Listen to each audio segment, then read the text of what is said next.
Filer la laine, quelle belle transition, d'autant que c'est aujourd'hui particulièrement rare. Et pourtant, Élie Bonnet et Damien Blondeau nous emmènent maintenant dans les Alpes-Maritimes à la rencontre justement d'une des dernières fileuses et tricoteuses de France. C'est avec elle que nous terminons cette belle série sur les artisans artistes.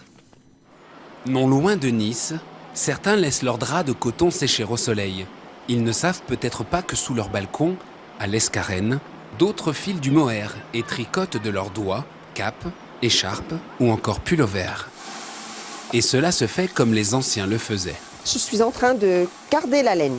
Alors en fait, avec cette machine et avec les différents rouleaux qui défilent, on aligne les fibres les unes à côté des autres pour créer une bande. Et cette bande va nous servir à filer. Ces rouleaux sur lesquels se dressent des milliers de pointes et de lames aiguisées peignent ce qui bientôt deviendra fil de laine. Ça, c'est du lama laineux qui, dans la série des camélidés, a donc une toison avec des longs poils et qui se file très bien et qui fait un très beau fil. Des poils de lama et parfois des matières encore plus surprenantes. Le mouton, l'alpaga, la chèvre mohair, le lapin angora, et puis vous allez avoir aussi toutes les fibres végétales, le soja, l'algue, le bambou. Donc tout ça, ce sont des nouvelles fibres qui apparaissent et qui se filent, tout comme les fibres animales. De nos jours, cela surprend tant le métier fut oublié. Tout ou presque peut alors se transformer en fil, mais tout le monde ne peut avoir la prétention d'y parvenir, car le geste s'acquiert au fil du temps. La difficulté, là, en l'occurrence, c'est de synchroniser les pieds et les mains, tout en se détachant, en fait, de l'action mécanique des pieds. N'est-ce pas déconcertant de s'apercevoir que depuis la nuit des temps, laine, mohair, tissus et vêtements se concevaient à la main, sans électricité ou autre mécanique. La couleur, elle, s'obtient en plongeant le tout dans un bain bouillonnant, contenant ici de l'indigo et quelques éléments tenus secrets. De nos jours, on achète un vêtement sans imaginer qu'il y a peu, nombreuses les confectionnaient elles-mêmes de chez elles. Il ne faut pas oublier que nos grands-mères n'avaient que cette possibilité-là pour avoir du fil à tricoter et de tricoter les pulls pour avoir chaud l'hiver.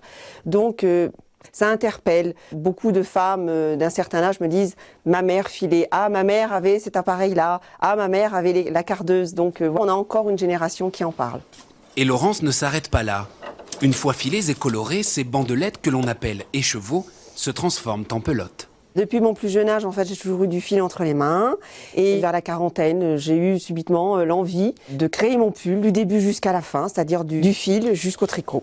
Une passion maîtrisée, sans maillon faible, les clients voient tout de suite la différence. Sur la qualité, c'est-à-dire qu'ils reconnaissent le confort et la qualité au niveau du tricotage et de la confection de la laine qui a servi à tricoter le pull.